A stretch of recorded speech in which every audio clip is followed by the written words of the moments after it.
characteristics of the applicant, without regard for their racial makeup. Scientist Max Planck tried to save Haber's institution. Planck appealed directly to Hitler, trying to convince him that forcing valuable Jews to leave would hurt Germany. Hitler apparently flew into a rage. Nazi policy left no room for exceptions, not even for the man who had arguably contributed more to Germany's might during World War I than anyone else. Einstein, who had been traveling when the Nazis came to power and declared he wouldn't return to Germany, put it this way in a letter to Haber: "I can imagine your inner conflicts. It is somewhat like having to abandon a theory on which you have worked your whole life.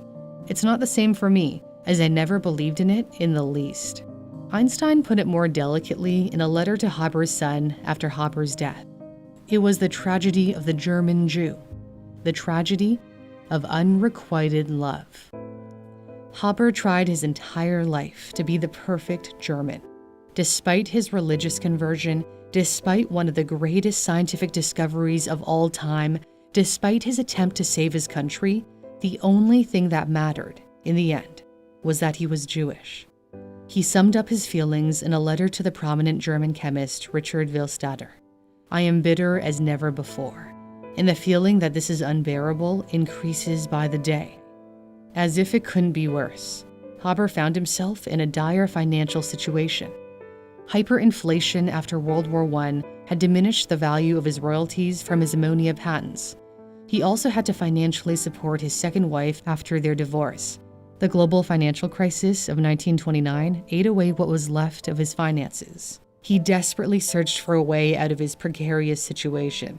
A former foe actually came to his rescue. British chemist William Pope worked on the development of gas warfare for the British and offered Haber a temporary position at the University of Cambridge. But by then, Haber's health had worsened. He eventually left England to seek treatment at a sanatorium in Switzerland. He got as far as Basel when his heart failed.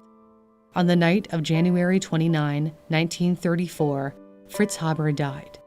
He was 65 years old. Haber had requested to his son Hermann that this be written on his gravestone: "In war and peace, as long as it was granted him, a servant of his homeland." Hermann refused his father's wishes.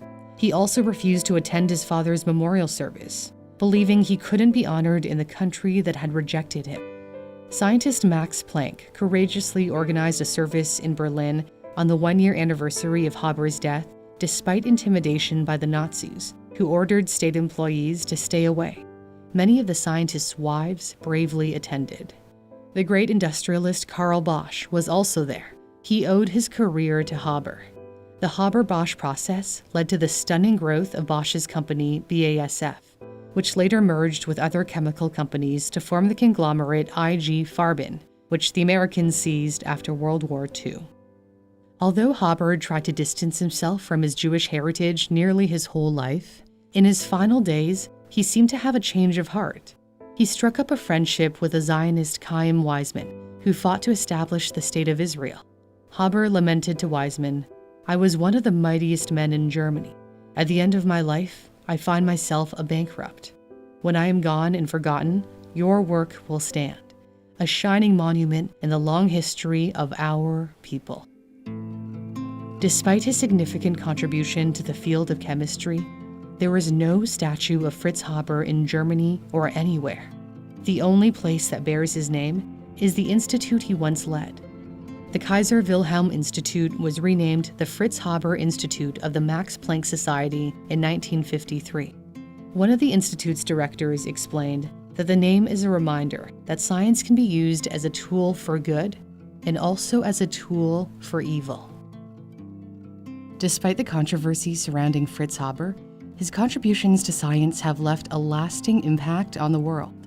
If you'd like to develop your skills in science, I highly recommend Brilliant.org, a website and app where you can brush up on your STEM skills. My viewers enjoy Brilliant's scientific thinking course, where you can solve puzzles interactively and build up the skills for making breakthroughs in any scientific field. Brilliant offers courses in a wide range of STEM subjects, including computer science, data science, and math. Their content is structured in a way where you can dive deeper into advanced topics as you progress, giving you an edge in your career. I personally use Brilliant to help boost my critical thinking skills through their logic puzzles. If you ever get stuck, you can view the explanation to see where you went wrong.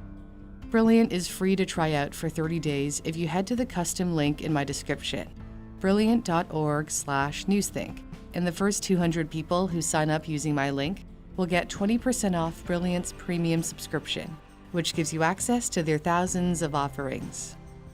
Thanks for watching. I'm Cindy Palm.